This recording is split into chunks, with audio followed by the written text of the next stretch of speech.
Hello friends, मैं doctor VK welcome करता हूं आप लोगों का हमारे होम्योपैथिक मेट्रिया सीरीज़ में। तो फ्रेंड्स, आज हम पढ़ने वाले एक बहुत ही इंपॉर्टेंट रेमेडी जिसका नाम है एसिक्लेपियस ट्यूबरोसा। बहुत ही डिफरेंट रेमेडी है, बहुत कम मेट्रिया हैं जिसमें ये दी गई है, बट इसका बहुत बड़ा यूज़ है और खासकर इसका जो स्पेयर ऑफ एक्शन है फ्रेंड्स वो रेस्पिरेटरी ट्रैक पर है एंड रिमेटिक कंडीशंस पर है, यानी कि पेन पर है। तो फ्रेंड्स, यही इसका जो मेन चीज़ हमें याद रखनी है कि इन दो चीज़ों पर तो ये बहुत ज़्यादा रेमेडी काम करती है। एक तो रेस्पिरेटरी ट्रैक पे, उसमें भी क्या होगा, बहुत ज़्यादा म्यूकस बनेगा, बलगम बनेगा पेशेंट के अंदर, और उसके साथ साथ उसको गठिया का दर्द रहेगा, यानी कि रिमेटिक पेन रहेगा। पेन कैसे रहेगा? स्टिच लाइक पेन, यानी कि जैसे कोई स्टिच कर रहा हो ऐसा पेन रहेगा, जॉइंट्स में भी, खासकर मसल्स में भी। और फ्रेंड्स, उसके साथ साथ ये रेमेडी एस्थमा, ब्रोंकाइटिस, प्लूरेसी यानी कि घातक बीमारियों में भी ये रेमेडी दोस्तों काम आती है। तो थोड़ा सा अगर आप ध्यान से समझेंगे, इसको पढ़ेंगे, तो ये रेमेडी बहुत ज़्यादा यूज़फुल होने वाली है आप लोगों के लिए।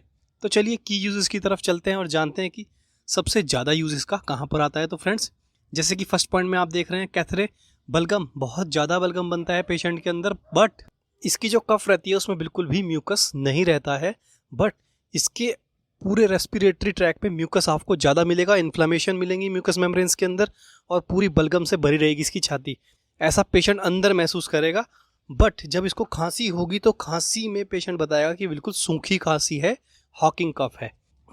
सेकेंड पॉइंट में दोस्तों यही बात की गई है कि respiratory inflammation such as bronchitis, influenza, pleurisy और other feverish condition with painful dry hawking कफ।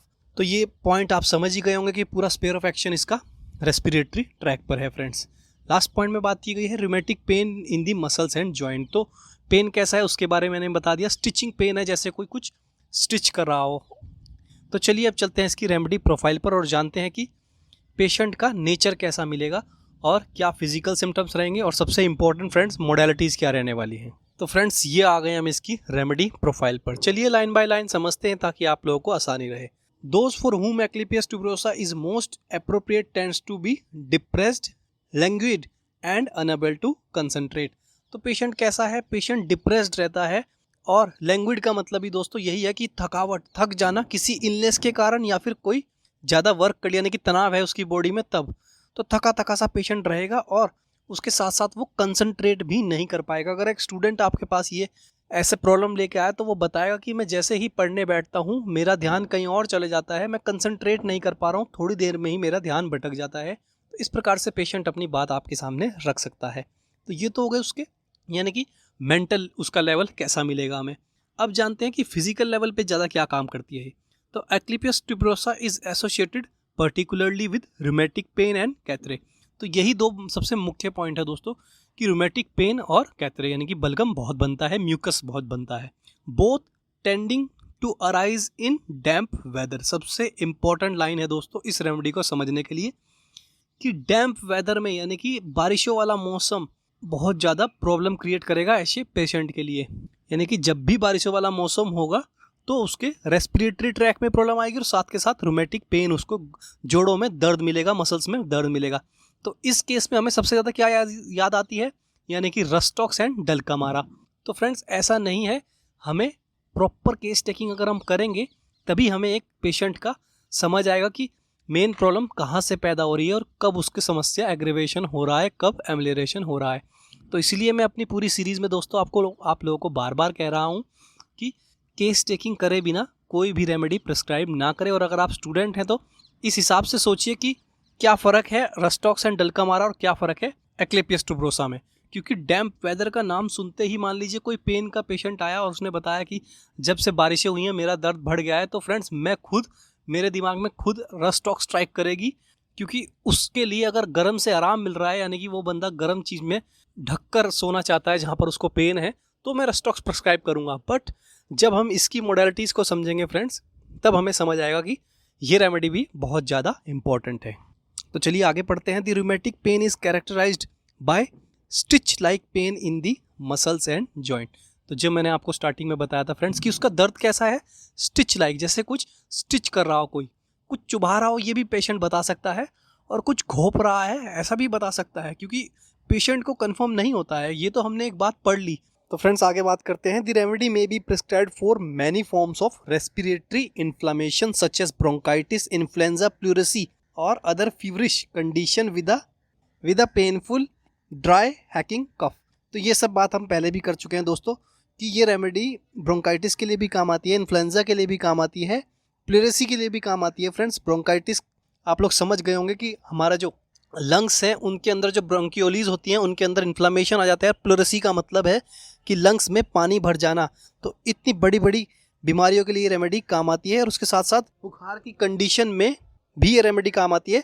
बुखार में क्या रहेगा, उसके साथ साथ हैकिंग कफ रहेगी, यानी कि बहुत ज़्यादा सूखी खांसी रहेगी और उसमें आवाज़ भी बदली बदली सी नजर आएगी पेशेंट की।